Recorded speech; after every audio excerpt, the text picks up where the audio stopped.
겠다고 예보했습니다. 서울지방 현지 기온 26.1도, 습도는 49%입니다. 아나운서 홍소연입니다. 지금 시각 3시 5분입니다. KBS.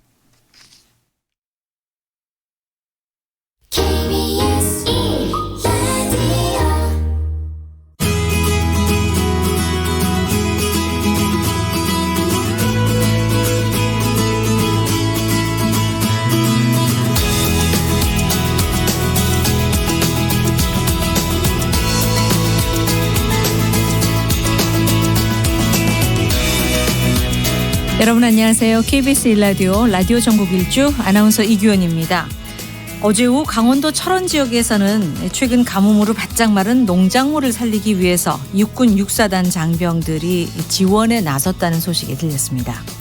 장마철인데도 이 빗방울 보기가 워낙 귀하다 보니까 이 장병들까지 물대기에 나섰다는 거죠. 그런가 하면 오늘은 또 장마전선이 올라오면서 제주는 벌써 영향을 받고 있고요. 강원 영동 지역은 폭우가 쏟아질 가능성도 언급되고 있는데 이 가뭄 걱정을 잠시 접어두기도 전에 이번엔 이 비 피해 우려가 없을지 또 한번 살펴야 하는 그런 상황이 됐네요. 비가 오지 않으면 날이 가문 걸 걱정하고 비가 오면 너무 넘치게 오는 건 아닌가 또 염려가 되고 가끔 이런 날씨를 보면서 적당하게 꼭 알맞은 정도대로 살아가는 이 적도의 삶이 얼마나 어려운지를 새삼 깨닫게 됩니다. 자, 오늘부터 다시 장맛비가 시작되는 곳이 많을 거라고 하는데 그래서 오늘 문자 주제는 이렇게 정해봤어요. 장마철 꿉꿉한 기분 어떻게 날리십니까? 라고요. 이 장마철에는 빨래만 꿉꿉한 게 아니죠. 기분도 별로고 또 장마전선이 우리 마음에서도 왔다 갔다 오르락내리락 하는 것 같습니다. 이럴 때 여러분 이 마인드 컨트롤 어떻게 하고 계신지 그 내용을 좀 문자로 보내주시기 바랍니다. 장마철 꿉꿉한 기분 어떻게 날리십니까? 짧은 글 50원, 긴 글 100원의 유료 문자, 우물정 9730, 무료 KBS 콩 게시판 이용하셔도 좋습니다. 그리고 KBS 1라디오 실시간 유튜브 계정 통해서도 라디오 전국 일주 함께 하실 수 있습니다. 이 방송 보시면서 유튜브 이 댓글 남겨주시면 되겠고요. 또 문자 참여 함께 해주시면 소개해드리고 또 선물도 드리겠습니다. 문자 주신 분들 가운데 추첨해서 모바일 커피 쿠폰 선물로 준비되어 있어요. 그리고 오늘도 역시 이 청취율 조사 전화가 또 올 수 있습니다. 전화가 오면 3시 5분부터 시작하는 KBS 1라디오 라디오 전국 일주 5분 이상 들었다. 이렇게 친절하게 답해 주시면 저희에게 큰 힘이 되겠습니다. 자, 라디오 전국 일주 출발합니다.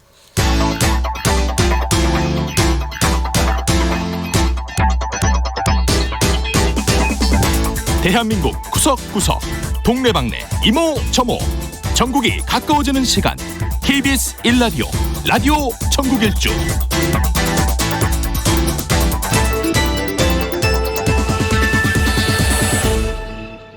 먼저 지역 뉴스 브리핑입니다. 이종훈 시사평론가 전화 연결됐습니다. 안녕하십니까?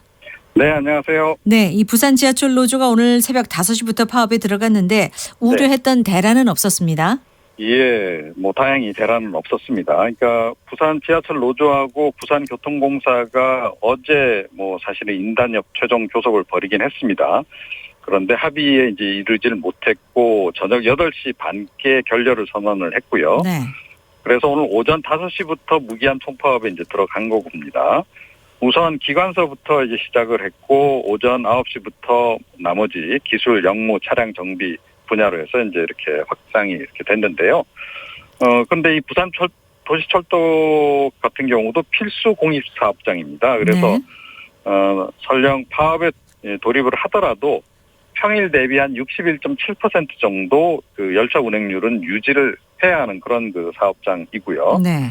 또 부산교통공사도 비상운영체제를 가동을 해서 비상운전 요원을 이제 투입을 했고요. 그래서 아침 출근 시간대에는 거의 100% 수준으로 열차 운행을 좀 했습니다. 네. 정상적으로 운행이 된 겁니다. 그렇죠. 그리고 이제 나머지 시간대는 이제 평상시 대비 한 70 내지 75% 수준으로 지금 유지를 지금 하고 있는 그런 그 상황인데요. 네. 그래서 이제 출퇴근 대란은 없을 것 같습니다. 지금 노조의 최종 요구안을 보면 임금 1.8% 인상, 그리고 인력 550명 충원 이 정도인데요. 공사는 지금 동결을 고수하고 있습니다. 예. 일단 무기한 총파업이기 때문에 언제까지 이제 갈지 모르겠는데 그 사이에 빨리 좀 협상을 해서 종결을 지어줬으면 하는 그런 바람입니다. 현재로선 재협상의 여지는 없는 겁니까? 있죠. 그러니까 이제 아마 계속 협상은 물밑에서 진행을 지금 할 것으로 지금 보이고요. 예. 그동안 파업을 보면 이제 한 일주일 정도까지 간 적은 있습니다. 예. 보통 이제 그 전에 다 타결이 됐기 때문에 이번에도 뭐 좀 한 2, 3일 정도 지나면 종결이 되지 않을까 이렇게 예상이 되긴 합니다. 네. 자, 이 통계청이 오늘 6월 고용 동향을 발표했는데 이 지난달 네. 취업자가 1년 전보다 28만 명 늘었다고 하네요. 그런데 이게 지역별로 좀 편차가 있어 보입니다. 네. 오랜만에 굉장히 좀 많이 증가를 했습니다. 한 1년 6개월 만에 이제 최고로 많이 이제 고용률이 증가를 하긴 했는데 네. 그런데 이게 지역별로 이렇게 동향을 좀 살펴보니까 편차가 의외로 좀 많이 난다는 겁니다. 그게 뭐냐 하면, 그러니까 28만 1000개 자리 가운데 거의 4분의 3, 그러니까 21만 8천여 개 자리가 경기도에서 이제 주로 발생을 했다는 거고요. 네. 서울이 한 11,000여 곳 정도, 그래서 이 다 합치게 되면 일자리 증가 분의 거의 81.5%가 수도권에 집중된 것으로 그러네요. 이렇게 지금 나타났고요. 그리고 또 일부 지역은 오히려 또 이렇게 역선장을 했습니까? 줄어든 거죠. 그러니까 네. 경상도가 지금 경상남도가 많이 줄어들었습니다. 3만 개 정도 줄어들었고 충청북도가 2만 개 정도 줄어들었고 울산이 한 1000여 곳 정도 줄어들었습니다. 그래서 전체적으로 보면 지역 경제는 좀 여전히 좀 뭐 별로 안 좋은 상태. 그러네요. 네, 지금 불경기 조짐이 계속 이어지고 있는 그런 상황인 네. 것으로 이렇게 드러났습니다. 수도권과 이 편차도 심하고요. 자, 그러게 다음 말입니다. 소식 네. 보겠습니다. 이 정부가 이 지자체 여건에 맞는 이 저출산 대응 모델 구축 사업 6개를 확정했는데 네. 어떤 지역이 어떤 사업들인지 좀 소개해 주시죠. 예. 뭐 일단 지난 3월부터 전국 이제 기초지자체 대상으로 해서 사업 공모를 진행을 했고요. 이제 최종적으로 확정을 한 건데 대전시 같은 경우에는 공동육아 커뮤니티 거점이 선정이 됐습니다. 네. 그래서 다 함께 돌봄 원스톱 종합지원센터 그리고 이제 경기도 시흥시 보건소 쪽에서 이제 다 같이 키움이라고 하는 그런 공간, 예. 또 전북 김제시의 세대 통합형 어울림센터, 또 전남 영광군의 돌봄 플러스 서비스, 여기도 보육과 창업을 연계해서 한다 그러고요. 네. 경북 문경시 같은 경우에 돌봄과 놀이가 좀 통합이 된 커뮤니티 공간 사업, 아이 도담센터라고 하는 곳, 그리고 경남 합천군의 다 함께 우리 아이 행복센터 뭐 이런 곳들이 이제 선정이 됐는데요. 네. 사실은 뭐 지자체 차원에서 개별적으로 그동안 뭐 이런 부분에서 많이 노력을 하고 있긴 한데 워낙 지금 초저출산 상태 아니겠습니까? 그렇죠. 예, 지난달 말 발표된 4월 출생아 숫자가 이제 26,000명. 그래서 지난해 같은 달 대비해서도 6.1%나 감소한 상태인데, 지금 뭐 이런 노력들이 앞으로 계속 좀 진행이 돼서 효과가 좀 있었으면 좋겠다 이런 예. 바람입니다. 자, 이 전북 정읍시 의회가 이딴 네. 사고로 이 주민들의 불안을 야기한 이 전남 영광의 한빛원전 1호기를 조기에 폐쇄해달라고 요구했네요. 네, 그렇습니다. 그러니까 그동안에도 뭐 사실은 관련 환경단체랄지 이런 쪽에서 폐쇄를 요구를 해온 적은 있긴 합니다. 네. 그런데 이번 움직임이 이제 눈길을 끄는 것이 지방의회 차원에서는 처음으로 이런 폐쇄 요구가 나온 거라서 네. 앞으로 이게 이제 확장될 경우에는 의외로 좀 파장이 커질 수 있는 겁니다. 그러니까 보통 이제 지방의회, 뭐 이 전남도의회를 비롯해서 인근에 있는 지역의회 같은 경우에는 이게 지역 경제에도 미치는 영향이 좀 있기 때문에 폐쇄 주장까지는 좀 잘 안 해왔거든요. 예. 대체로 이제 문제 좀 해결해 달라, 보완해 달라, 뭐 이런 정도였는데 네. 이번에 정읍시 의회가 이거를 지금 이제 요청을 하고 나서서 여기도 고리 1호기 마찬가지로 공론화 과정이 앞으로 이렇게 되면 진행될 수도 있는 거 아닌가 예. 이런 관측이 지금 나오고 있는 그런 상황인데요. 어쨌든 지방의회가 폐쇄를 요구한 건 이 정읍시 의회가 처음이에요. 네, 그렇습니다. 그런데 네. 이제 문제는 뭐냐면 한빛 1호기뿐만 아니고 최근에 지금 1346호기가 지금 정비 중인데 네. 3호기하고 4호기 경납고 건물에서도 구멍이 뭐 엄청나게 많이 굉장히 90cm 정도까지 되는 이런 것들이 좀 최근에 발견이 돼서 네네. 지금 1호기 폐쇄 부분뿐만 아니고 나머지 지금 원전 시설 보안도 굉장히 시급한 상황이 아닌가 그렇습니다. 이렇게 생각합니다. 네. 네, 안전이 우선이죠. 자, 이 광주 세계 수영 선수권 대회 개막이 이틀 앞으로 다가왔는데요. 네. 입장권이 완판될 것 같다고요? 예, 그렇습니다. 이게 의외로 최근에 이제 국민들이 그 수영 부분에도 관심이 높은 것 같습니다. 예. 지금 12일부터 28일까지 지금 열릴 예정인데요. 장소는 지금 광주하고 여수 지금 일원에서 이제 진행이 될 예정입니다. 네. 그런데 입장권 판매가 그 목표량 대비 지금 95% 선을 지금 도달했다 그래요. 금액 면에서. 예. 그래서 일단 흥행에 지금 청신호가 들어온 그런 그 상황이고요. 대표적으로 뭐 개회식 같은 경우는 이미 매진이 됐다 그러고 또 하이다이빙하고 그 오픈 워터 수영 뭐 이런 그 프로그램이 있나 봐요. 네. 그러니까 하이다이빙은 무등산 배경으로 해서 이제 뭐 굉장히 좋은 장면이 아마 연출이 될 것 같고 또 오픈 워터 수영 같은 경우에는 그 여수 바다를 아하. 배경으로 해서 이제 하는 건데. 가서 보고 싶은데요, 정말. 그렇죠. 예. 예, 저도 좀 그런 생각이 좀 드는데 그 이외에도 뭐 아쿠스틱 수영이라든가 또 이제 디틀 이어 다이빙 이건 저도 정확하게 모르겠습니다. 어찌됐건 수구랄지 네. 이런 것도 판매율이 비교적 지금 높은 것으로 이렇게 나오고 있고요. 예. 그런데 보니까 일부는 좀 입장권 원래 그 숫자 대비 그러니까 120%, 110% 판매한 것도 좀 있더라고요. 그래요. 그건 아무래도 이제 빈 좌석이 발생할 가능성 대비해서 이제 그런 것 같은데 네. 이게 만약에 다 오게 되면 또 문제가 발생할 수 있는 거 그렇죠. 아니겠습니까? 좌석이 없을 수 있잖아요. 예. 요즘에는 뭐 예약하신 분들이 거의 노쇼하는 경우가 드물기 때문에 네. 이 부분은 좀 신경을 많이 쓰셔야 될 것 같네요. 예, 네. 또 온 국민들이 이 광주 세계 수영 선수권 대회 많이 응원을 해야 될 것 같습니다. 소식 여기까지 듣죠. 고맙습니다. 네. 이종훈 시사평론가였습니다.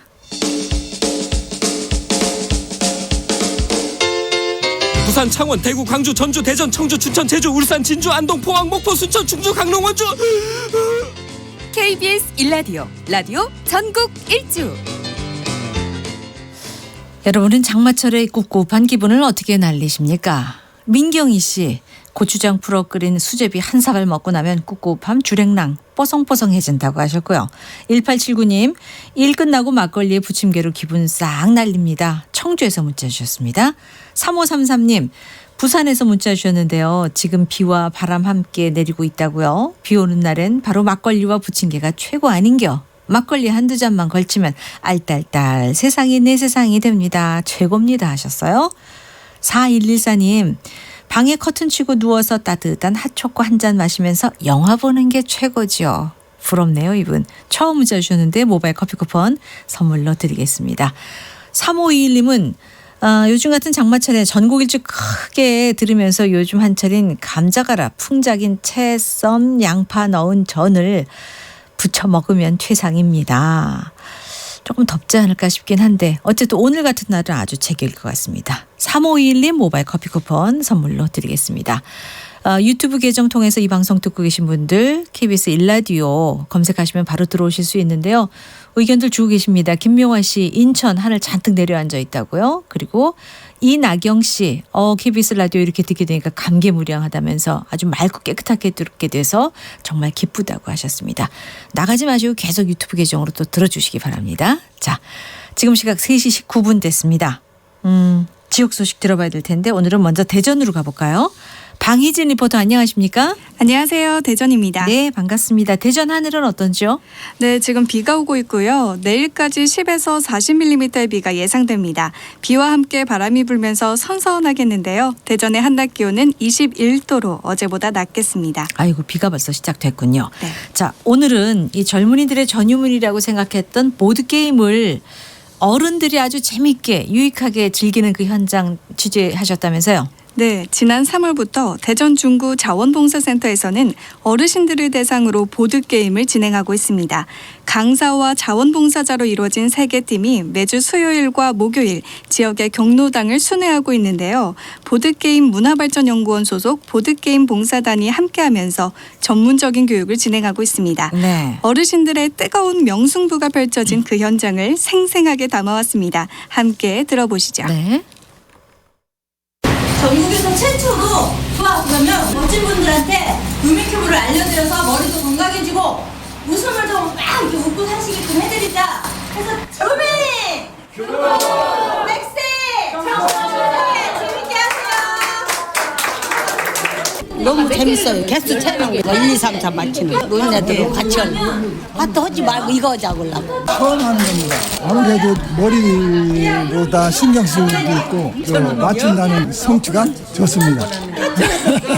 우리 내일모레 가족 여행 가거든요. 그럴 때 좀 하나 사갖고 가서 좀 애들하고 하면 좋을 것 같아요.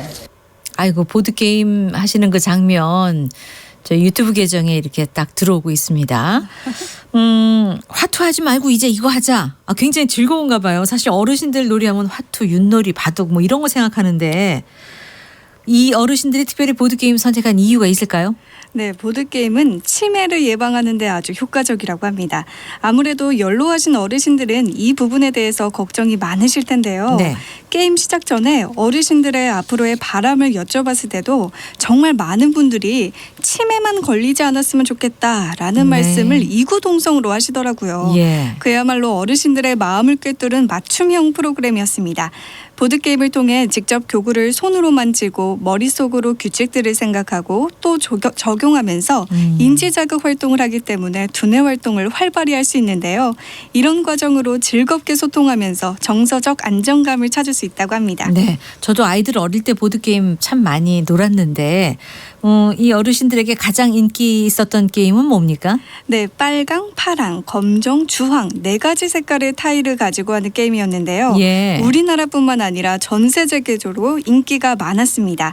처음 게임을 시작했을 때 어르신들의 반응은 우린 게임이랑 거리가 먼디 하면서 걱정을 하셨는데요. 예. 막상 시작하니까 승부욕이 가득한 눈빛을 보이시더라고요. 많은 분들이 아시겠지만 조커 카드가 마지막 반전의 승리 맞아요. 요인이라고 하잖아요. 조커. 예. 그래서인지 조커 카드를 귀신 카드라고 부르시면서 아하. 그 귀신 카드 어딨냐며 열심히 찾고 집중하는 모습을 보였습니다. 근데 게임 방식이 좀 어렵진 않나요? 네, 게임 규칙은 2가지로 간단합니다. 물론 처음에는 살짝 헷갈려 하시는 표정이었지만 네. 강사들의 자세한 설명과 함께 빨리 이해하시고 금방 적응하시고 어느새 즐기시는 모습이었습니다. 보는 내내 저도 빠져들더라고요. 같이 좀 해보시지 그랬어요. 저도 조금 했습니다. 그래요. 그런데 이제 그 교육하는 강사들이 있다고 하셨잖아요. 네. 어르신들 대상으로 하니까 좀 주의할 점도 있을 것 같아요. 네, 교구 선택부터 중요한데요. 예. 글씨가 크고 손으로 잡기 쉬운 어르신 맞춤 교구로 준비하고 있습니다. 특히 치매를 예방하기 위해서는 교육의 수준을 정하는 게 무엇보다 중요한데요. 네. 어르신들의 수행 수준보다 너무 낮게 교육이 진행되면 인지 자극 활동으로 이어질 수 없고 성취감도 느끼기 어렵다고 합니다. 네. 반대로 너무 높은 수준으로 진행하면 흥미를 잃기 쉽고 오히려 기억력을 감퇴시킬 수 있기 때문에 교육의 수준을 약간 어렵게 잡는 것이 포인트라고 합니다. 약간 어렵게 뭔가 좀 자극을 받으셔야 되겠네요. 네, 맞습니다. 예. 앞서 교육하시는 분들이 전문 강사하고 또 자원봉사자 선생님들로 구성됐다고 하셨는데 그 외에 또 경로당에 계시는 어르신들도 직접 교육을 하신다고요? 네, 맞습니다. 바로 실버 자원봉사자 분들인데요. 예. 경로당에서 보드게임을 접하면서 재미를 느끼고 또 강사의 꿈까지 이루게 됐다고 합니다. 이분들은 전문 교육을 받고 다시 경로당에 투입되는 과정을 거치는데요. 네. 놀이도 하고 교육도 할 수 있어서 일석이조의 기쁨을 누리고 계셨습니다. 아이고 보람이 있으시겠어요? 네. 이와 관련해 정난호 대전중구 자원봉사센터장과 이수진 보드게임 문화발전연구원장의 이야기 차례로 들어보겠습니다. 젊은 사람이 와서 가르치면 너는 되지 조금 그렇게 생각할 수가 있거든요. 근데 이렇게 어르신들이 배워가지고 자기가 가르치니까 되네 되뇌하고 긍정적으로 받아들이고 된다는 얘기죠. 게임도 좋고 다 좋은데 경쟁의식이 있어야 적극적으로 나서지 않겠습니까? 한 11월 중에 경로당에 노인분들을 대상으로 해서 그분들이 참여하는 대회를 개최를 하려고 합니다. 게임을 왜 해야 돼? 게임할 시간이 없는데 노는 건 안 돼? 뭐 이런 선입견들이 있었다면 우리 인생에 사실은 정말 중요한 건 즐거움이거든요. 내가 현재 하는 게 아무리 힘들어도 즐거움이 있다면 그걸 극복할 수 있는데 게임을 통해서 즐겁게 할 수 있는 더 많은 분들을 찾아보고 싶다라고 해서 시작을 하게 됐습니다. 네, 좀 경쟁 의식이 있어야 된다. 그래야 더 재밌게 빠져들 수 있다라는 말씀에 많은 분들이 공감하실 것 같아요. 네. 이것 외에 또 이 어르신들 위한 다른 프로그램도 있다면서요? 네, 치매 예방을 위한 몸, 마음, 머리 건강 지키기 프로그램도 운영하고 있습니다. 7개의 칠교로 정해진 그림에 맞게 맞추는 탱그램 칠교놀이는 공간지각력에 도움을 준다고 하고요. 네. 사각형 조각으로 모양을 만드는 펜토미노 퍼즐 학습은 수 계산 능력에 좋다고 합니다. 오늘 소개해드린 보드게임 등 다양한 프로그램으로 어르신들의 정신 건강을 챙겨드리는 거 어떨까 싶습니다. 네. 지금까지 대전 소식 방희진이었습니다. 네, 소식 잘 들었습니다. 탱그램 칠교놀이, 이 탱그램이라는 건 뭔지 좀 설명을 들었을걸요. 들었으면 좋았을걸. 그리고 펜토미노 퍼즐 학습, 이런 말들이 좀 다 어렵네요. 어르신들이 쉽게 이해할 수 있는 그런 프로그램, 우리말로 프로그램 이름도 좀 바꿨으면 어떨까 싶은 생각이 들었어요.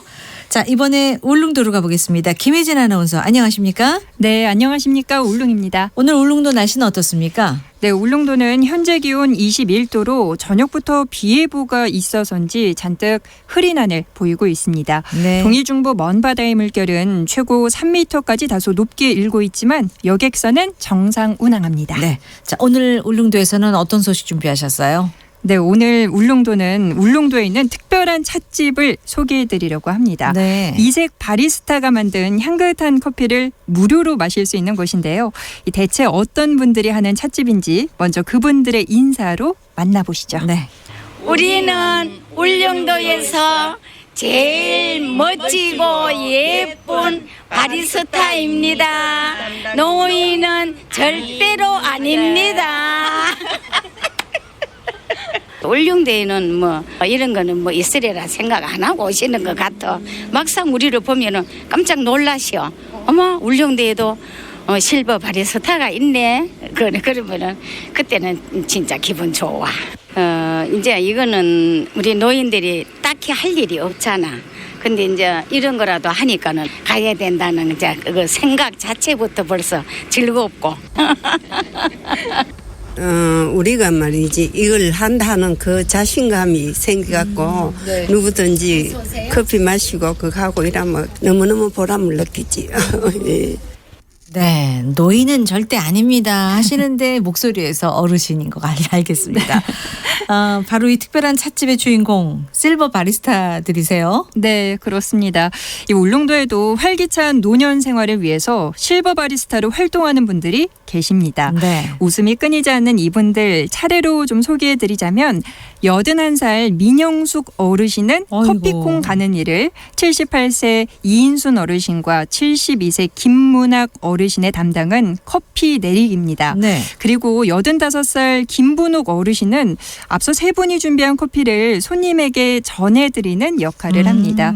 네 분은 손발이 척척 잘 맞으셨는데 네. 커피콩과 핸드드립 도구를 챙기는 것부터 탁자를 설치하고 커피를 내리기까지 모든 준비를 손수하십니다. 아니, 가장 연로하신 분께서 이 홀 담당이시네요. 네. 커피를 배달하시는 건데 이분들이 어떻게 해서 이렇게 찻집 봉사를 시작하셨는지 궁금합니다.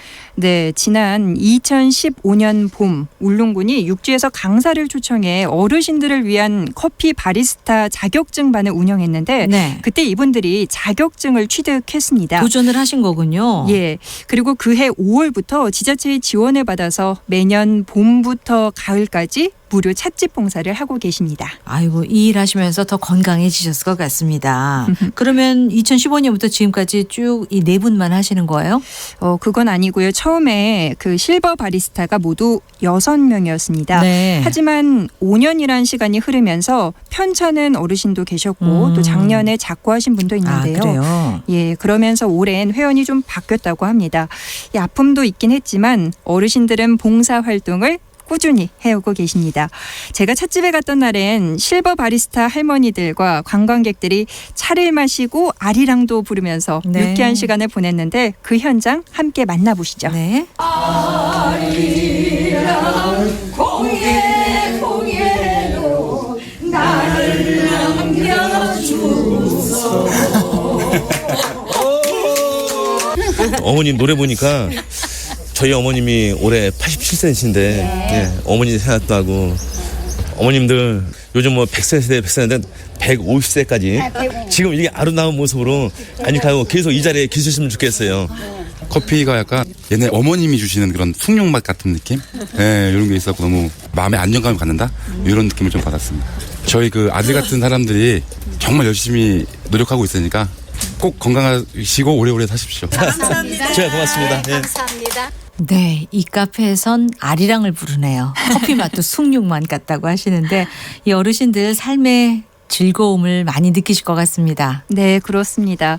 이분들은 그 울릉군의 실버 자원봉사단에 소속돼 지역 내 요양원을 찾아가 봉사활동도 하시는데요. 네. 이런 다양한 활동을 통해 살면서 누군가에게 받은 도움에 보답하고 싶다 이런 고운 마음을 갖고 계셨습니다. 네. 그리고 지금은 실버 바리스타 회원이 4명이지만 앞으로 후배 바리스타들이 더 생겨서 찻집 봉사활동이 이어졌으면 좋겠다는 바람도 전하셨습니다. 이분들의 활동을 옆에서 묵묵히 지켜본 주민 임정원 씨의 이야기도 들어보시죠. 울릉도의 어르신들 정말 대단하신 분들이다. 우리 어머님도 저렇게 늙어갔으면 좋겠다 하고 얘기하시는 분들도 계시고 또한 가끔씩 이래 보면은 이제 무료봉사잖아요. 그래도 때로는 딴 간식거리라도 사드시라고 갈 때는 어머님들 안 받으셔요. 그래도 자기 어머님 생각이 나서 공부시켜주고 살고 있는데 그 밑거름이 된 게 어머님들이라 얘기하시면서 부모님들 보는 것 같다고 어머님들한테 고마운 마음으로 받아달라고 하실 때 저도 옆에서 지켜보는 저도 있잖아요. 마음이 좀 넉넉해지고 부자된 느낌이고 또 어른들 볼 때 저렇게 좀 늙어갔으면 좋겠다 하는 바람이 생겼어요. 아이고, 이분들이 하시는 카페가 어딘지 울릉도에 가면 한번 찾아가 봐야 되겠다 하시는 분들 계실 것 같아요. 위치 좀 알려주실래요? 네, 울릉읍 도동리에 있는 옛 군수관사에서 찻집 봉사를 하고 계십니다. 네. 찻집은 매주 금요일 오전 9시에서 11시 30분 사이에 열리고요. 네. 주민이든 관광객이든 누구에게나 찻집은 활짝 열려 있습니다. 요 날짜와 특히 시간 맞춰서 가야 되겠네요. 예, 그렇습니다. 시간 맞춰서 꼭 오시고요. 특히나 관광객들은 울릉도의 유용한 관광 정보도 전해드릴 수 있으니까 예. 이 울릉도에서 정이 두둑히 담긴 커피와 함께 실버 바리스타 어르신들 꼭 만나보시기 바랍니다. 울릉에서 김혜진이었습니다. 소식 잘 들었습니다. 아주 훈훈한 사연이었습니다. 자, 문자가 계속 들어오고 있어요. 또 곳에 따라 비 오는 곳이 있어서 그런지 이 장마철 꿉꿉한 기분 여러분 어떻게 날리시는지 좀 소개를 해드리겠습니다. 5317님, 빗소리를 워낙 좋아해서 자다가도 빗소리 들리면 차 안으로 들어가 빗소리를 즐깁니다. 차 안, 야외, 캠핑할 때 빗소리가 더 잘 들려요. 자다 말고 일어나서 차로 가신다고요? 빗소리 듣고 싶어서. 특이하신데요. 나의 수호신이라는 아이디 가지신 분은 장마를 꿉꿉할 땐 외출할 때 보일러 살짝 돌려줍니다 라고 하셨고, 0174님, 아이들 학교 끝나고 오면 덥고 습해서 시원한 걸 많이 찾는데 얼린 바나나와 우유랑 섞어서 갈아줍니다 라고 하셨어요. 3366님, 비가 온다고 해서 어제 고창 가서 약간 늦은 참깨 심고 왔어요. 다행히 막 쏟아지지 않아 싹이 잘 틀 것 같습니다 하시면서 초보 농부가 문자를 주셨고요. 0679님, 진한 커피 한 잔 끓여 향을 음미하면 마음이 뽀송뽀송해져요 라고 하셨고, 9801님, 반바지 차림으로 시원하게 수박 한 통 깨먹으면 짜증이 확 달아난다고 하셨네요. 526님, 만기가 다가오는 적금 통장 보면서 꿉꿉함을 날린다고 하셨고, 7112님은 하는 일의 특성상 비를 피할 수 없어서 흠뻑 맞았습니다. 이러다 머리카락 다 빠지는 건 아닌지 점점점 전주에서 문자 주셨는데 비가 지금 많이 내리고 있다 그래요. 7112님 그리고 또 9801님 이 두 분께 모바일 커피 쿠폰 선물로 드리겠습니다. 장마철 꿉꿉한 기분 여러분 어떻게 날리시는지 짧은 글 50원, 긴 글 100원의 유료 문자 우물정 9730 무료 KBS 콩 게시판 또 유튜브 KBS 일라디오 계정 통해서 문자 많이 주시기 바랍니다. 모바일 커피 쿠폰 준비되어 있습니다. 자, 지금 시각 3시 34분인데요. 비 소식과 함께 교통 상황 간추린 뉴스 이어드릴게요. 기상청 강혜종 씨 전해주세요. 네, 날씨 정보입니다. 장마 전선의 북상으로 더위는 누그러졌고요. 전선상에서 발달한 저기압이 동쪽으로 치우쳐 올라오면서 고온 다습한 공기가 유입되겠습니다. 이 때문에 비구름이 강하게 발달해 오늘 밤부터 영동과 영남 해안에는 비가 시간당 30mm로 세차게 쏟아지면서 총 강우량 50에서 200mm 안팎을 기록할 걸로 보여집니다. 이렇게 동해안 지방은 폭우가 예보돼 있고 그 밖의 지역도 강수량의 차이는 크지만 양이 많겠습니다. 비 피해 없도록 주의하셔야겠습니다. 중서부 지방은 그간의 마른 장마와 폭염에 마침표를 찍고 20에서 60mm 정도의 비가 이틀간 내리겠습니다. 영남 제주 역시 최고 60mm 정도 오고 그 밖의 지역 10에서 40mm 정도의 비가 예상됩니다. 비가 내리면서 천둥, 번개 동반되는 곳이 있겠고 무엇보다도 강풍도 주의하셔야겠는데요. 내일까지 동해안과 제주에 바람이 초속 10에서 16m로 매우 강하게 불겠습니다. 오늘 낮 기온은 서울 28도, 강릉 24도에 머물겠고 내일은 낮 기온이 더 내려가겠습니다. 서울이 26도 등 22도에서 29도의 분포, 아침 기온은 서울 20도 등 18도에서 22도의 분포 되겠습니다. 제주 전해상, 남해상은 내일까지 파도까지 높겠습니다. 지금 서울의 기온은 25.8도입니다. 지금까지 날씨 전해드렸고요. 다음은 이 시각 교통 상황 알아보겠습니다. KBS 교통정보센터의 김민희 씨입니다. 네, 비가 내리는 지역이 늘면서 사고가 잇따르고 있습니다. 중부고속도로 하남 쪽으로 진천터널을 지나서는 사고가 났는데요. 1차로를 막고 사고 처리 작업을 하고 있어서 뒤로 증평나들목을 지나면서부터 정체 심합니다. 또 이 일대로는 빗길인 만큼 더욱 주의해서 지나셔야겠습니다. 서울 외곽고속도로 구리에서 판교 쪽으로 상일 부근에서도 사고가 났는데요. 6차로를 막고 처리 작업을 하고 있어서 강일나들목부터 4km 구간에서 속도 많이 떨어져 있습니다. 경부고속도로 부산 쪽으로 기흥동탄 부근에서는 작업 여파받아 차량들 서행하고요. 이후 영남권 양산분기점 부근에서도 사고가 났습니다. 1차로를 막고 처리 작업을 하고 있기 때문에 차로 변경에 유의해서 지나셔야겠습니다. 광주 대구간고속도로 광주 쪽으로 번암 1터널 부근 2차로에서도 사고 처리 작업을 하고 있고요. 대구 포항간고속도로 포항 방면 임고 4터널 안 1차로에서도 사고가 났습니다. KBS 교통정보센터였습니다. 이어서 라디오 정보센터 연결해서 이 시각 주요 뉴스 듣겠습니다. 문재인 대통령은 일본의 수출 제한 조치와 관련해 무엇보다 정부는 외교적 해결을 위해 최선을 다하고 있다며 일본 정부도 화답해 주기를 바란다. 더 이상 막다른 길로만 가지 않기를 바란다고 말했습니다.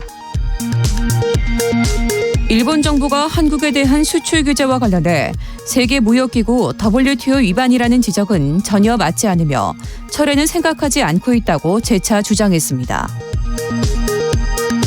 일본 정부가 한국을 상대로 수출 규제에 나선 가운데 자국의 첨단 기술에 대해 상시적인 무역 관리를 시행해 대외 전략에 활용하기 위한 전담 부서를 신설했다고 NHK가 10일 전했습니다. 일본의 수출 규제에 한국이 수출 규제로 맞대응한다면 한국의 GDP는 최대 5.4% 감소할 것이란 전망이 나왔습니다. 국제신용평가사인 스탠더드 앤드 푸어스가 올해 한국의 국내 총생산 성장률 전망치를 종전 2.4%에서 2%로 내렸습니다. 최저임금위원회가 오늘 오후 정보세종청사에서 제11차 전원회의를 개최하고 막판 협상에 들어갔습니다. 지금까지 헤드라인 뉴스 정원나였습니다.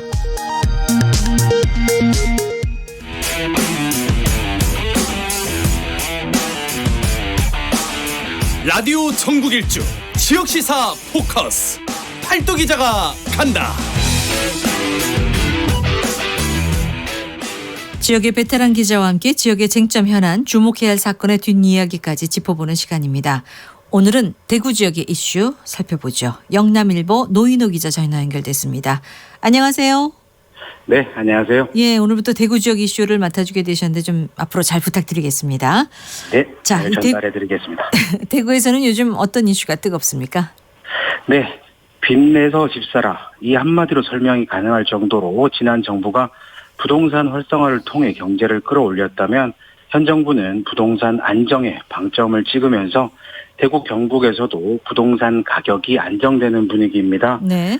하지만 거래도 함께 줄어들고 자연스럽게 가격이 소폭 하락하면서 이른바 갭투자, 아니 정확하게는 갭투기에 나섰던 이들이 원룸 투자자들을 세입자들의 전세금을 가로채 잠적해버리는 사건들이 이어지고 있습니다. 네. 특히 올 초에는 경북, 경산 등 대학가 주변 원룸에서 시작됐지만 이제는 대구의 강남으로 불리는 수성구 지역 원룸에서도 이런 일이 벌어지는 등 대구 전역으로 확산되는 상황입니다. 예. 이 투자가 아닌 투기였어요. 이 투기는 이제 안정성, 수익성이 보장되지 않는 걸 우리가 이제 투기라고 하는데 그나저나 지금까지 파악된 피해 규모가 도대체 어느 정도입니까? 네, 현재 드러나는 피해는 44살 A씨가 가진 원룸들에서만인데요. A씨는 수성구 3개 동을 포함해 대구 전역의 13개 동의 원룸을 2014년 2월부터 지난해 2월까지 매입했습니다. 네. 매입가는 적게는 7억 원에서 많게는 18억 5천만 원 정도였지만 건물마다 적게는 4억 2,900만 원에서 9억 6천만 원 가량의 근저당이 설정돼 있었습니다. 거의 절반이 근저당이네요. 네, 예. 여기에 전세 보증금까지 합치면 시세보다 높은 이른바 깡통 원룸인데요. 예. 그런 상황에서 A씨가 잠적해버린 겁니다. 아이고 저런. 이렇게 A씨 소유 원룸의 피해자만 100여 명, 아이고. 피해액은 50억 원 가량에 이릅니다. 어마어마한데요. 앞서 그 13개 동의 원룸을 가지고 있다고 했는데 한 동에 또 원룸이 여러 개 있잖아요. 네, 그렇습니다. 그래서 피해자가 이렇게 더 많은 것 같습니다. 네. 혹시 추가 피해가 더 있을 수도 있을까요? 네, 앞서 말씀드린 것처럼 피해자와 피해액은 집주인 한 명에서 밝혀진 규모입니다. 네. 그런 탓에 비슷한 시기 원룸 갭 투기에 적지 않았던 만큼 추가 피해가 더 있을 것으로 부동산 업계는 보고 있습니다. 대구의 경우 3, 4년 전 월세를 끼고 대출을 받아 원룸 등을 늘려나가는 갭 투기가 재테크 수단으로 곽광받았습니다. 네. 특히 아파트와 달리 월세 수입이 나오는 원룸의 경우 보다 공격적으로 나서는 이들이 적지 않았습니다. 이런 탓에 아슬아슬한 수준까지 대출을 받아 부동산을 매입해온 건물주의 경우 약간의 집값과 전세금 하락으로도 재정 상태가 쉽게 위험수에 이를 수 있는 탓에 그렇죠. 부동산 거래 냉각기가 더 길어지고 가격 하락 분위기가 더 길어지면 이런 깡통 원룸 폭탄이 도심 곳곳에서 터질 수 있는 상황입니다. 예. 아, 피해를 막기 위해서라도 사실은 이제 세입자들은 계약 전에 이거 좀 다 꼼꼼히 살펴보고 했어야 하는 거 아닌가 싶은 생각도 드는데 어떻게 해서 이런 상황이 생길 걸까요? 네, 법의 맹점 탓입니다. 법의 맹점이요? 네, 전세 계약을 하기 전 세입자들은 해당 건물의 등기부 등본을 확인하지만 네. 여기에는 금융권 등의 대출금 등 근저당권만 나올 뿐 선순위 보증금 등은 나오지 않습니다. 그 선순위 보증금을 좀 설명해 주세요. 네, 앞서서 전세 세입자들이 있을 경우에 그 예. 전세금을 말하는 겁니다. 보통 그런 것들을 선순위 보증금이라고 얘기를 합니다. 예. 이렇게 될 경우 금융권의 대출들만 등기부 등본에 나오는 탓에 집주인과 부동산 중개업소가 마음만 먹으면 세입자는 쏘을 수밖에 없는 상황입니다. 예. 각 세대의 확정일자 현황을 확인하면 각 세대의 보증금 등을 확인할 수 있지만 현행법상 전세 계약을 체결하기 전에는 다른 세입자의 보증금과 확정일자가 명시된 네. 확정일자 현황을 볼 수 없는 탓에 피해를 막지 못하는 상황입니다. 그러니까 계약이 체결이 돼야만이 또 그나마도 볼 수 있는 거 아닙니까? 계약 전에는 확인할 방법이 없다는 거예요. 그렇습니다. 예. 그 피해자만 100여 명, 피해액이 50억 원가량이라고 말씀하셨는데 그럼 피해자들이 이거 다 그냥 날리게 되는 겁니까? 네, 우선 피해자들은 집주인을 사기 등의 혐의로 경찰에 고소한 상태입니다. 네. 하지만 이마저도 고의성이 입증되지 않으면 사기 혐의를 적용하기 쉽지 않은 상황인데요. 고의성이요? 이걸 어떻게 네. 입증합니까? 그러니까요. 그래서 적용이 쉽지 않은 상황인데요. 예. 집주인이 세입자들에게 대부분 월세나 반전세 또는 선순위 보증금 액수를 줄이는 방식으로 전세를 유도했지만 형법상 사기죄는 다른 사람을 속여 재물을 받거나 재산상의 이익을 취득하는 것을 의미하고 네. 고의성까지 갖춰야 성립됩니다. 행위 당시 상대에게 피해를 입히려는 의도가 있었는지가 사기죄를 판단하는 기준이 되는 탓에 네. 집주인이 계약을 체결할 당시 경제적 여력이 있었지만 나중에 상황이 어려워져 전세금을 돌려주지 못하는 상황이라고 하면 사기죄는 성립되지 않은 겁니다. 바로 그 고의성이 상당히 좀 논란이 되는 것 같네요. 당시에는 고의적이지 않더라도 나중에 이게 또 고의성이 드러날 수도 있는 거 아닙니까? 참 애매한 부분인 것 같은데 그 정부가 전세보증금 반환보증 특례 전국적으로 확대해서 이 깡통 전세에 대한 피해를 막기 위해서 또 많이 노력을 했는데 이런 건 혹시 대책이 될 수 없습니까?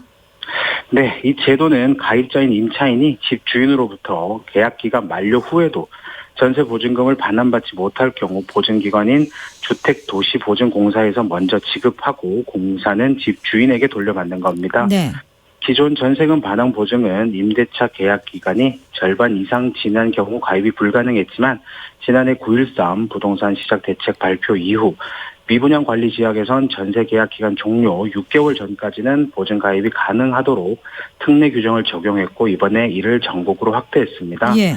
하지만 원룸 등 다가구 주택은 기간의 문제가 아니라 아예 가입 자체가 쉽지 않습니다. 아, 그래요? 네, 아파트 등과 달리 깡통 원룸 등의 경우 대출 등이 많아 가입 아하. 자체가 거절되는 경우가 많기 때문입니다. 가입 자체가 안 되는군요. 그러면 이 피해를 막을 수 있는 현실적인 방법 어떤 게 있을까요? 아쉽게도 현재까지는 없습니다. 네. 이런 탓에 전문가들은 등기부 등본상의 재산상의 권리, 즉 근저당과 함께 선순위 보증금 총액 등을 모두 확인할 수 있도록 해야 한다고 입을 모으고 있습니다. 네. 현재는 근저당권 외에 선순위 보증금은 전세 세입자가 전세권 설정을 하지 않는다면 알 수 없는데요. 세대별 보증금은 개인정보 등의 문제가 있는 만큼 건물 전체의 보증금 총액 정도는 세입자가 계약 전 확인할 수 있도록 제도 개선이 이루어질 경우 적어도 올라서 억울하게 피해보는 일은 없을 것이라고 보입니다. 예, 뭐 약자인 세입자만 억울한 그런 상황인 것 같은데 뭔가 좀 가시적인 대책이 마련돼서 이들에게도 좀 피해를 보상할 수 있는 길이 열렸으면 좋겠습니다. 오늘 소식 잘 들었습니다. 고맙습니다. 네, 고맙습니다. 지역시사 포커스 팔도 기자가 간다. 영남일보 노인호 기자와 함께했습니다.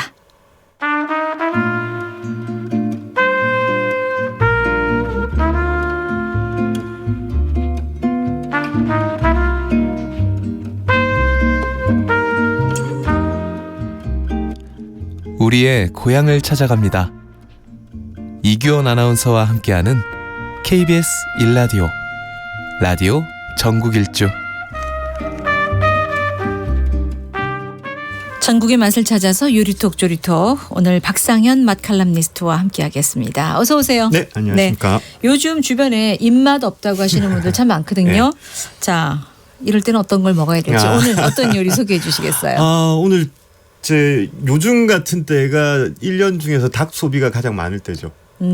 삼계탕, 백숙. 그렇죠. 네. 삼계탕 많이 드시죠. 예. 그리고 이제 매운 닭볶음탕 이런 것도 있는데 더불어서 우리 국민들이 또 좋아하는 닭 요리 중에 하나로 달콤 짭조름하면서 이렇게 매운맛까지 나는 안동 찜닭에 대해서 그 삶은 달걀 뭐 여러 가지 네. 요리 양념해서 당면도 들어가고 그게 그렇죠. 안동 찜닭이죠. 예. 자, 그런데 이제 전국에 지역이 여러 있잖아요. 네. 근데 왜 안동 찜닭입니까? 그렇죠.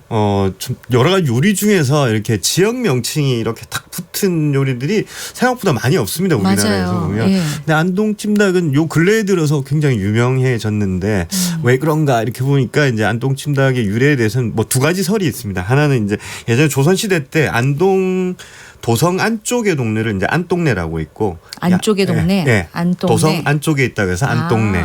그래서 이 안동네 사람들이 특별한 날이면 이제 닭찜을 해먹곤 했는데 네. 이럴 때 이제 안동네 사람들이 먹던 찜닭이라 그래서 안동네 찜닭. 그것이 안동 찜닭. 이렇게 변했다라는 설이 하나 있고. 바깥 동네 사람들이 먹었던 바깥 동네 사람들은 이제 이런 닭 먹기가 좀 힘들으셨겠죠.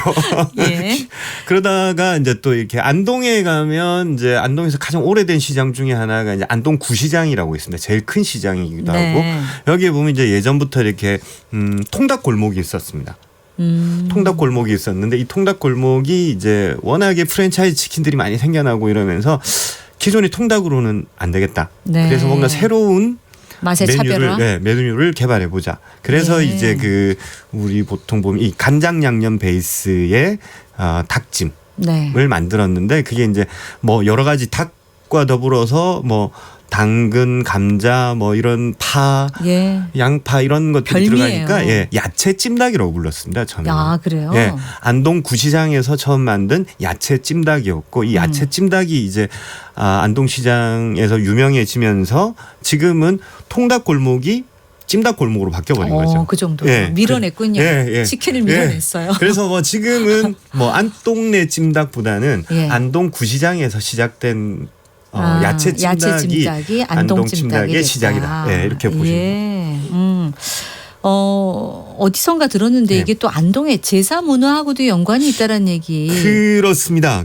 제사상에 이걸 올리는 겁니까? 제사상에 이 음식 그대로가 올라갔다기보다는 예. 아마 이교원 아나운서께서도 이렇게 뭐 어떤 지역마다 집집마다 보면 그 닭 한 마리를 그냥 찌거나 삶아가지고 그 통째로 이렇게 제사상에 올리는 거. 화면에서 봤어요. 예. 예. 가끔 이제 이게 지역마다 이렇게 올리는 곳들이 있는데 특히 안동을 중심으로 한 경북지방 제사상에는 많이 올라갑니다. 그래요. 이 쪄서 이렇게 탁 올리는 닭이 네. 많이 올라가는데 특히 안동에서는 이걸 이렇게 올리는 닭을 닭게자와 그 다음에 이제 그 고기 굴 적자를 써가지고 개적이라고 부르거든요. 산적 같이. 예, 산적 그 적자를 개적. 예, 개적이라고 부르는데 이게 이제 좀 그 이 명망 있는 집안에서는 심지어 그 소고기로 만든 육적, 네. 그 다음에 생선으로 만든 어적, 그리고 닭으로 만든 개적 이걸 세 개를 서로 쌓아 올려가지고. 편적이라고 세 개를 켜켜이 쌓아 올려요?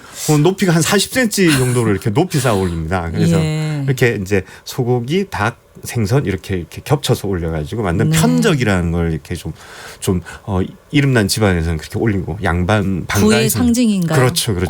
그렇게 올리기도 했는데 특히 이제 이 개적이 안동에서는 거의 뭐 반드시 그 제사상에 올리던 음식이었는데, 네. 근데 이때 개적은 단순히 삶기만 했던 것이 아니라 한번 가볍게 삶아낸 다음에 간장 양념을 발라가지고 한 서너 차례 바르면서 이렇게 간이 배게 하는 졸여줍니다. 거죠. 예. 졸여서. 예. 예. 그래서 이게 이제 좀 오래 두어도 상하지 않고 그리고 제사가 끝나고 나서도 이렇게 네. 술안주 삼아서 드실 수도 있는데 그것이 이제 이 일종의 안동 찜닭의 어떤 배경이 됐던 거죠. 음식이라는 게 갑자기 지역에서 뭔가를 먹을 때 어느 날 갑자기 음식이 탁 튀어나오는 거라기보다는 네. 그 지역의 어떤 식습관 혹은 음식 문화와 어떻게든 연결이 되어 있거든요. 그러네요. 그래서 개적과 안동 찜닭은 좀 여러 측면에서 좀 공통점이 많다. 관계가 되어 있다. 지금 이 유튜브 계정으로 보고 계신 분들 네. 여기 지금 화면이 하나 나와 있어요. 네. 안동찜닭. 아유 먹고 싶은데요. 그렇죠. 이렇게 저 국물도 좀 있고, 네. 예 당면이 이렇게 있어서 아주 네. 이것만 먹어도 배부를 것 아유, 같습니다. 그렇죠. 예.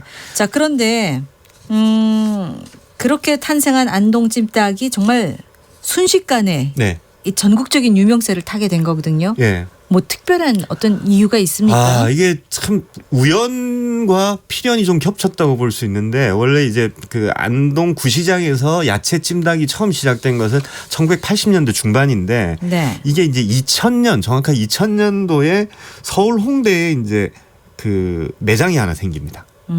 그래서 안동 구시장에서는 그냥 야채 찜닭이라고 불렀는데 네. 이게 이제 서울 홍대에 매장이 생길 때는 이 음식의 명칭을 이제 안동 찜닭이라고 부르기 시작하는 거죠. 네. 이게 이제 그때 순식간에 뭐 인기를 얻게 되면서 막 사람들이 줄을 서고 이러면서 이제 안동 찜닭이라는 음식이 전국적으로 알려지기 시작한 거죠. 알려지기 시작했는데 이 안동 찜닭을 가만히 보면 외식 산업의 입장에서 보면 굉장히 매력적인 아이템인 게 네. 우선 한국 사람들은 누구나 닭을 좋아하죠. 그 다음에 이게 양념 자체가 짭조름하잖아요. 짭조름하고 우리가 보통 예. 그 갈비찜, 소갈비찜, 돼지갈비찜 하는 그 양념하고 거의 비슷하거든요. 예. 그런데다가 약간 이제 마른 고추 약간 살짝 매콤하고. 그래서 이제 이거는 뭐 남녀노소 누구나 좋아할 만한 맛이고 그리고 또 가장 매력적인 건 네. 저렴하잖아요. 그렇죠. 네. 그겁니다. 바로 이 소갈비찜이나 돼지갈비찜에 비해서는 가격 대비 양도 푸짐하고 몇 사람이 서너 사람이 이렇게 나눠서 이렇게 맞아요. 한 접시 먹을 수 있으니까 이게 또 어떨 때는 밥 반찬도 되고 술안주도 되고 맞아요. 이러다 보니까 외식 아이템으로서는 아주 좋은 아이템이었고 그러다 보니까 순식간에 정말 몇 년 사이에 전국적으로 퍼져버렸고 그러네요. 자 그러면 이 안동찜닭의 이 야채찜닭 뭐 이름은 무엇이 됐든 간에 네. 당면을 언제부터 넣기 시작한 거예요? 당면은 우리가 보시면 이렇게 불고기에도 들어가고 네. 잡채도 당면으로 만들죠. 이렇게 이러다 그렇죠. 보니까 당면을 우리 꽤 오래 전부터 먹어왔었습니다. 이미 조선시대 때부터 먹어왔었고 그리고 근대가 되면서 이런 이제 간장 양념 베이스의 음식에는 반드시 이렇게 당면을 같이 넣었었는데 네. 그러다 보니까 이제 당면은 그렇게 간장 양념 베이스에 들어가는 일종의 사리로 많이 쓰이게 된 거죠. 매콤할 때는 이제 라면, 국수 그렇죠, 이런 게 그렇죠. 어울리고 네, 떡볶이 같은 데는 좀 안 어울리죠. 당면 좀 이상하네. 라면이 이상한데요? 훨씬 더 어울리죠. 그런데 네. 이 간장 양념 베이스에는 당면이 훨씬 더 잘 어울리는 거죠. 아니 그러니까 조선 시대부터 우리가 당면 먹은 거 맞습니까? 네. 아 그래요. 그래서 이게 조선 시대 때는 수입품이었습니다. 당면이. 어디 중국에서 네, 왔습니까? 중국에서. 그래서 예. 이게 중국 면이다 그래가지고 우리가 네. 보통 호떡, 호빵처럼 이렇게 중국에서 호면? 들어오는 호면이라고 불렀죠. 지금 우리가 당면이라고 부르는 그 당자도 사실은 당나라 당자거든요. 그래서 이제 이건 중국 면이었는데 네. 중국에서 들어왔던 면은 수입품이었던 면을 우리가 언제부턴가는 수출을 하기 시작했는데 그게 이제 1920년대에 황해도 사리원의 당면 공장이 만들어지면서 예, 중국과 일본 등지로 이제 오히려 역수출을 하게 된 거죠. 네. 그때면 이제 일제 강점기입니다. 예. 예. 자, 이 찜닭하고 닭볶음탕 아무래도 이제 그 닭 요리 가운데 대표적인 두 개가 아닐까 싶은데 네. 가장 큰 차이점, 두 요리의 가장 큰 차이점이 뭘까요? 닭볶음탕의 원조는 우리나라에서 어딜 것 같습니까? 원조요? 모르죠. 제가 어떻게 이게 알겠습니까? 사실은 대구입니다. 아, 대구예요? 예, 대구입니다. 그 요즘 대구에 이제 다음 주면 치맥 페스티벌이 예. 아주 크게 열리는데 대구가 사실은 닭 산업이나 닭 유통에 있어서 굉장히 좀 중요한 도시였는데 네. 그래서 70년대에 이제 닭볶음탕이 대구에 있는 대구 압산이라는 유원지에 거기 계곡에서 팔던 70년대부터 시작됐거든요. 네. 그건 이제 고추장, 고춧가루가 베이스죠. 간장과 고추장의 네, 차이. 이런 차이가 있는 거죠. 예. 그 정도. 저는 개인적으로 닭볶음탕을 더 좋아합니다. 자, 전구의 맛을 찾아서 요리톡 조리톡 박상현 맛칼럼니스트와 함께 안동찜닭 얘기 나눴습니다. 오늘 고맙습니다. 네, 감사합니다. 네. 자, 장마철 꿉꿉한 기분 여러분 어떻게 날리시는지 1809님 전국의 소식 들으면은 장마 씻은 듯이 사라진다고요. 생각하기 나름이라고 하지 않습니까? 덥다면 덥고 꿉꿉하다면 배가 되는 것 같습니다. 미지근한 물 자주 마시면서 일하다 보면은 비가 오는 것도 반갑다. 이러면서 오늘 처음 문자 주셨고요. 0087님 비가 그친 순간 밭에 나가 널브러진 풀 뽑고 나면 기분 쫙 좋아집니다. 깨끗해진 밭고랑은 힘의 원천입니다. 라는 문자까지 소개해드리겠습니다. 자, 라디오 전국 일주 함께해 주신 분들께 감사드리고요. 저는 내일도 3시 5분 다시 옵니다. 이규현이었습니다. 안녕히 계세요.